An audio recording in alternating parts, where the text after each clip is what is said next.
फरीदा के सभी पड़ोसी उसके दोस्त थे और तो और उसके घर के आसपास के सारे पशु पक्षी भी उसके दोस्त थे।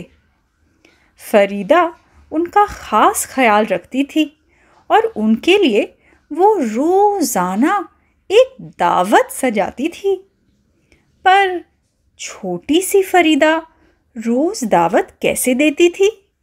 जानने के लिए सुनते हैं कहानी फरीदा की दावत, जिसे लिखा है मेगन डॉब्सन सिप्पी ने।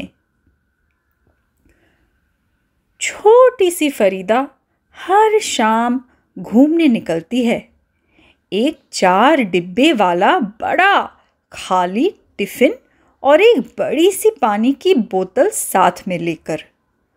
वो रोज़ 5 जगहों पर जाती है और अपना डिब्बा भरती है।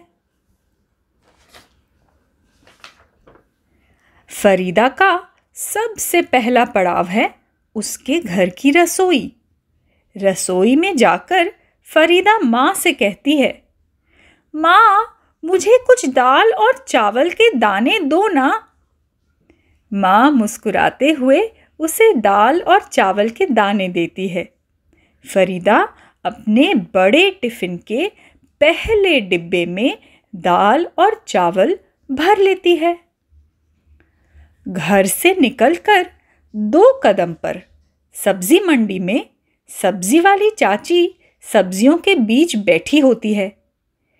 चाची, चाची, आज तुम्हारे पास जितने पिचके हुए बैंगन टमाटर हैं ना, सारे दे दो मुझे। फरीदा चाची से कहती है।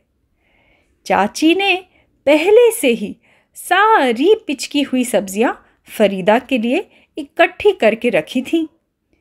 फरीदा ने सब्जियों को अपने बड़े टिफ़िन के दूसरे डिब्बे में भर लिया। खुशी खुशी फरीदा आगे चल पड़ी। आगे 3 कदम पर रतन काका की चाय की दुकान थी। काका, काका, मेरे लिए टूटे हुए बिस्कुट बचा के रखे हैं ना? फरीदा ने रतन काका से पूछा। हाँ फरीदा, मैं भूल सकता हूँ भला। जो भी बिस्कुट टूट जाते हैं तुम्हारे लिए ही रख देता हूँ। रतन काका ने फरीदा को बिस्कुट के टुकड़े देते हुए कहा। फरीदा ने हंसते हुए बिस्कुट के टुकड़ों को अपने बड़े टिफ़िन के तीसरे डिब्बे में भर लिए और आगे चल पड़ी दावत की तैयारी करने। आगे चलते हुए 4 कदम पर मछली की मंडी में रानू ताई मछलियां समेट रही थीं। मछलियां समेटते समेटते रानू ताई ने फरीदा से कहा, आ गई फरीदा, मुझे लगा आज नहीं आओगी, देर जो हो गई है। लाओ, मैं सारी बासी मछलियां तुम्हारे डिब्बे में भर देती हूँ। ये कहकर रानू ताई ने बासी मछलियां फरीदा के बड़े टिफ़िन के चौथे डिब्बे में भर दी। 4 डिब्बे वाला बड़ा टिफ़िन अब भर गया था और भारी भी हो गया था। अब बस एक और पड़ाव, फिर दावत। 5 कदम चल के फरीदा पहुंची बिल्लू भाई कुम्हार के पास, जो तरह तरह के मिट्टी के बर्तन बनाते थे। कटोरी, सुराही, मटके, प्लेट, गिलास, सिकोरे और भी बहुत कुछ। बिल्लू भाई, मेरे लिए टूटे फूटे कोन किनारे वाली कटोरियां बचा लिए हैं ना? फेंक तो नहीं दिए? फरीदा ने पूछा। बिल्लू भाई बोले, आओ आओ फरीदा, कभी ऐसा हुआ है क्या? इतनी नेक बच्ची हो तुम। ले लो, ये सारी तुम्हारे लिए। सारी कटोरियां लेके हमारी फरीदा चली घर की ओर। वहां जाके उसने कटोरियां सजाई। पहली कटोरी में बासी मछलियां, इलाके की सारी बिल्लियां फरीदा के इंतजार में बैठी थीं। म्याऊ म्याऊ म्याऊ म्याऊ, सब आके अपना दावत चट कर गई।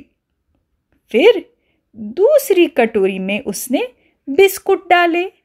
मोहल्ले के सारे कुत्ते उसकी ओर आके नाश्ता करने लगे।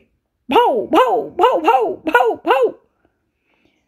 फरीदा तो उनके लिए रोज खाना लाती थी। पिचकी हुई सब्जियां फरीदा ने कौवों को खिलाया और आखिर में छोटे छोटे दाल चावल के दाने उसने चिड़ियों को खिलाया। सबके लिए पानी भी भर भर के रखा। बहुत ही शानदार दावत देती थी हमारी फरीदा। अब समझे छोटी सी फरीदा कैसे हर रोज जानवरों की दावत सजाती थी अपने पड़ोस के दोस्तों की मदद से। कैसी लगी फरीदा की कहानी? क्या तुम भी अपने घर के आसपास के पशु पक्षियों को खाना देते हो?